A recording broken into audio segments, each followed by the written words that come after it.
Hello everyone, welcome to the Study Smart channel. In this lecture 4, we will cover transportation and excretion in plants and animals. So if you like the content, do hit the like button. यहाँ पर हम शुरू करने वाले हैं transportation इन plants. Plants में दो transport system होते हैं, जाइलम और फ्लोएम. जाइलम कैरी करता है वाटर और मिनरल्स, फ्लोएम कैरी करता है फूड मटेरियल. वाटर और मिनरल अब्जॉर्ब होता है from the soil by the root hairs, और रूट हेयर से वो रूट में जाता है और बाकी के पूरे प्लांट्स के पार्ट में वाटर को पहुंचाने का काम करता है. जाइलम के जिन दो एलिमेंट्स के थ्रू वाटर आपका अपवर्ड मूव करता है वो है जाइलम ट्रकीड्स और जाइलम वेसल्स. जाइलम ट्रकीड्स और जाइलम वेसल्स दोनों ही आपके नॉन लिविंग कंडक्टिंग टिश्यू हैं. अब पढ़ते हैं कि जाइलम वेसल्स क्या होते हैं. Xylem vessels long hollow dead cells होते हैं.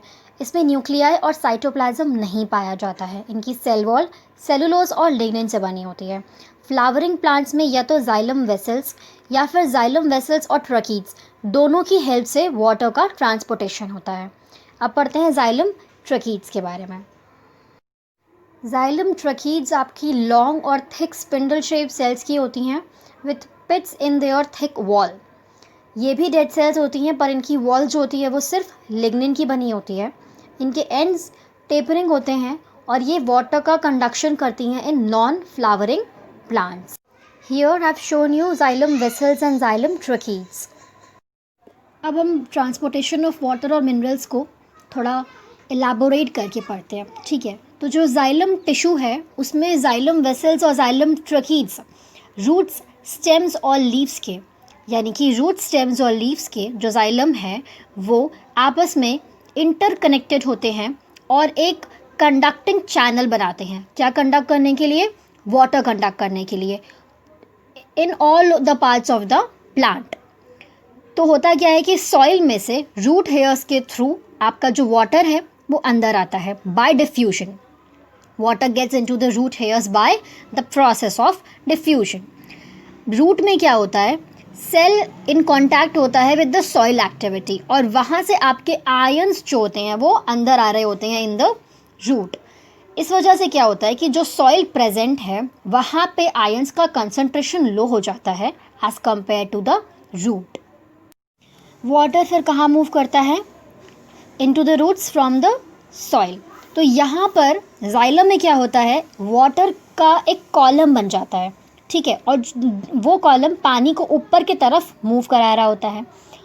एक और चीज़ यहाँ पे मीनवाइल हो रही होती है, वो क्या हो रही होती है? Evaporation of water from the leaves. Process क्या है? ट्रांसपिरेशन. ठीक है, यानी कि लीव्स के स्टोमेटा से जो वाटर इवेपोरेट हो रहा है वाया ट्रांसपिरेशन, वो क्या कर रहा है? वाटर को अपने तरफ खींच रहा है, यानी कि पुल कर रहा है. तो यहाँ पे ट्रांसपिरेशन की वजह से वाटर जो ऊपर की तरफ खिंच रहा है, तो इसे आप कहते हैं पुल, इसे आप कहते हैं ट्रांसपिरेशन पुल. ठीक है, और इस संक्शन की वजह से, यानी कि इस अपवर्ड फोर्स की वजह से पानी रूट से फ्रॉम द सॉइल और ज़्यादा अच्छे से जाता है. इस डायग्राम से आपको ट्रांसपिरेशन पुल अच्छे से समझ में आएगा कि वाटर पहले सॉइल पार्टिकल से रूट हेयर्स के थ्रू रूट्स में जा रहा है, उसके बाद कैपिलरी एक्शन की वजह से वो पूरे स्टेम में मूव करेगा. रूट प्रेशर वाटर को ऊपर की तरफ पुश कर रहा है टू द स्टेम, और फिर वहाँ पर ये जो अडहेशन और cohesion makes the column of water molecules. ये मैं और एक्सप्लेन कर देती हूँ कि अडहेशन और कोहेजन फोर्स जाइलम और जाइलम के बीच में और साथ में जाइलम और वाटर के बीच में लग रहा है, जिसकी वजह से जाइलम का ये जो कॉलम बन रहा है, वाटर कॉलम बन रहा है यहाँ पे स्टेम के जाइलम में, वहाँ से पानी ऊपर की तरफ मूव कर रहा है, साथ में ट्रांसपिरेशन क्रिएट कर रहा है, एक ट्रांसपिरेशन पुल. ये ओवरऑल था आपका ट्रांसपोर्टेशन ऑफ वाटर और मिनरल्स. ठीक है, एक बारी ट्रांसपिरेशन पुल को हम अच्छे से समझ लेते हैं और एक प्रॉपर डेफिनेशन के साथ कि क्या होता है transpiration. Transpiration pull is the pulling force developed inside the xylem tissue, causing the water to move up the xylem vessel by the loss of water vapor in the leaves.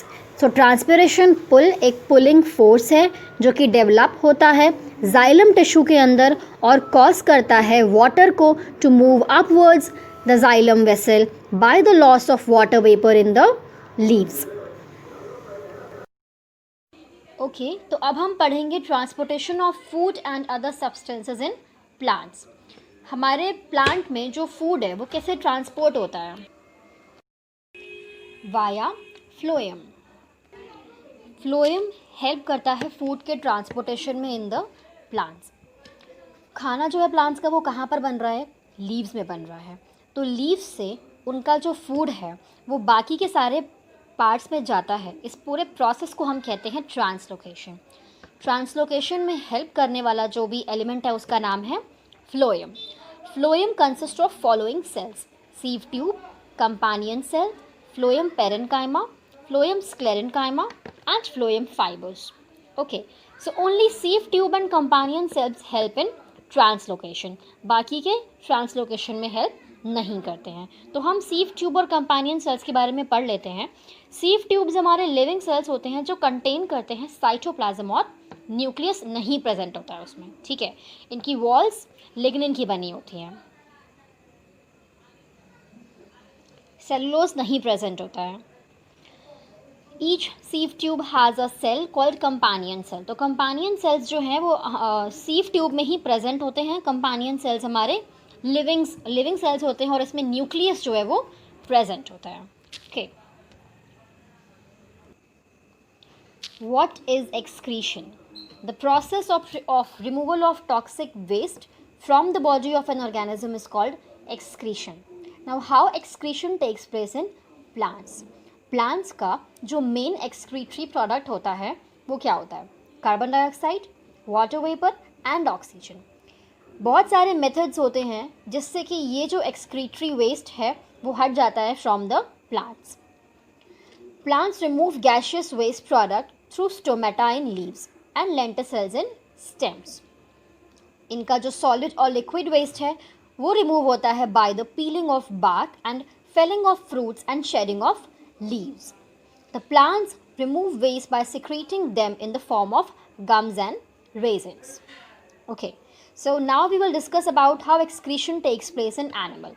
पहले पढ़ते हैं excretion unicellular organism में कैसे होता है।